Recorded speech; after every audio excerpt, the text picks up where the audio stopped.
science in biological and chemical sciences, and he is the first awardee of the John E. Moloney Grant.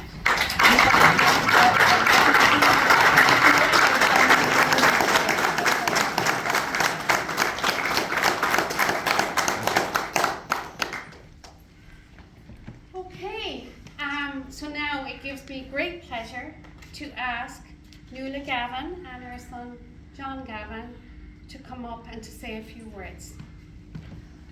I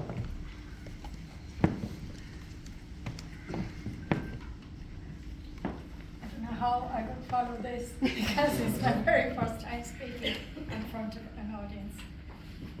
I'm afraid I'm the daughter of John E. Moloney, very proud daughter of him. I didn't inherit his speech-making skills. He could speak forever. But I'll just say a few little words about my dad, the dad that I knew.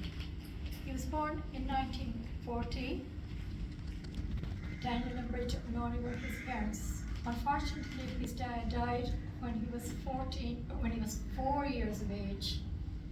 And his mom died when he was 17 years of age.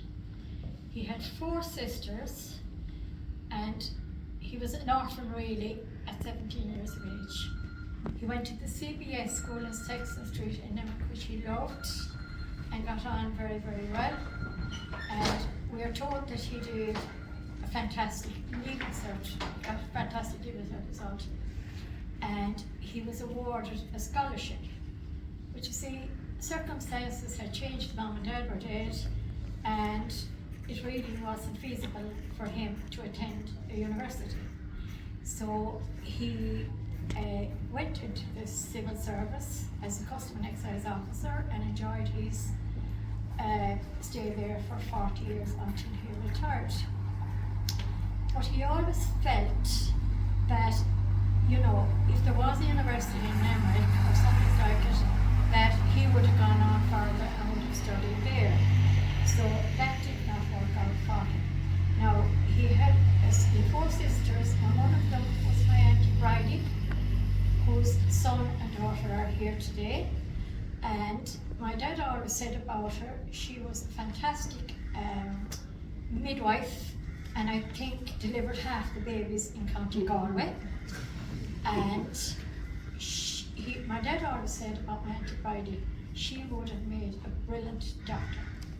But it's ironic that her son, Oliver, and her daughter, Colette White McDonough, are here today, and they both followed in the medical profession and were very successful.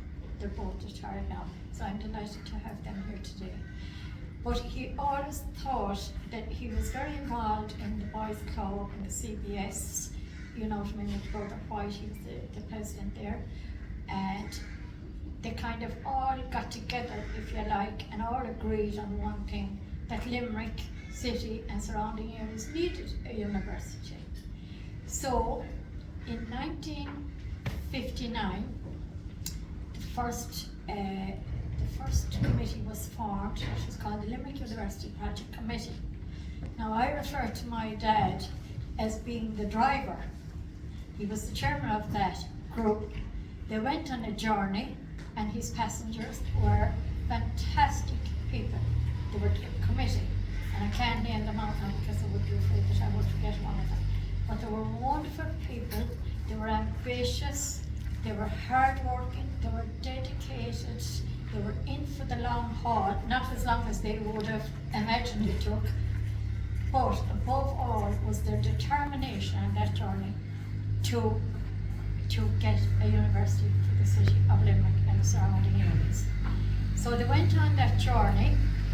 I was only 13 at the time, and my recollections of it at home with my mom, Evelyn, and my 2 brothers who are now deceased, Doran and Norbert. And my recollection is that about 4 nights out of 5 nights a week, he would go to the bedroom after his tea time, okay? He used it as an office, and he did, that was the kind of machine room, if you like, for him.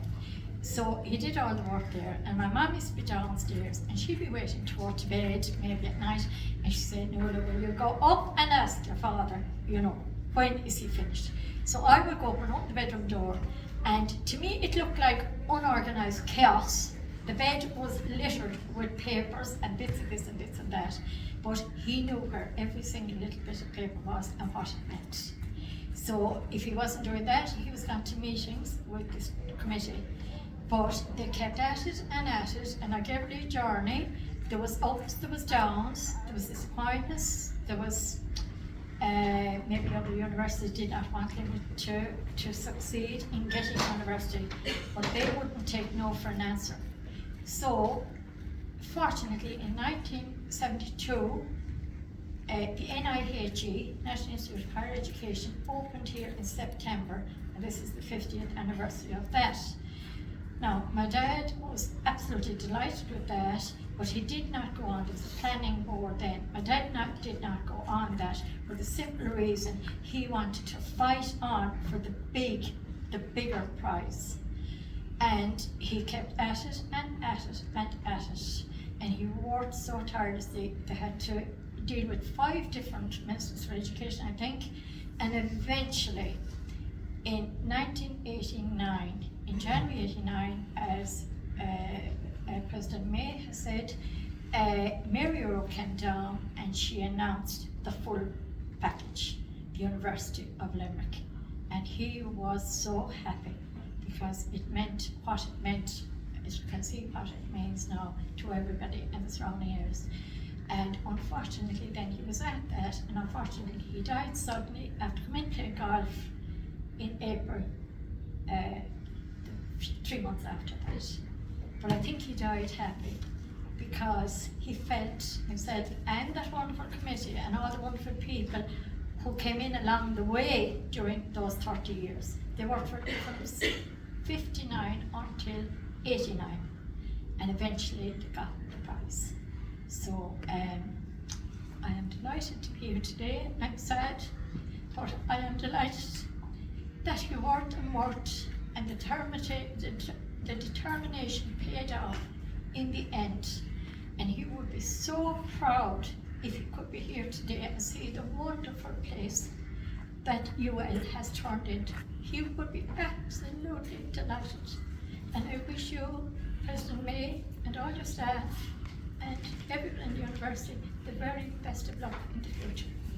And I would like to congratulate Anthony Grace, is that it? I would like to congratulate you on your further studies. And my dad would be so proud. He would be absolutely so proud of that today. And it's timely and fitting that this thing happened.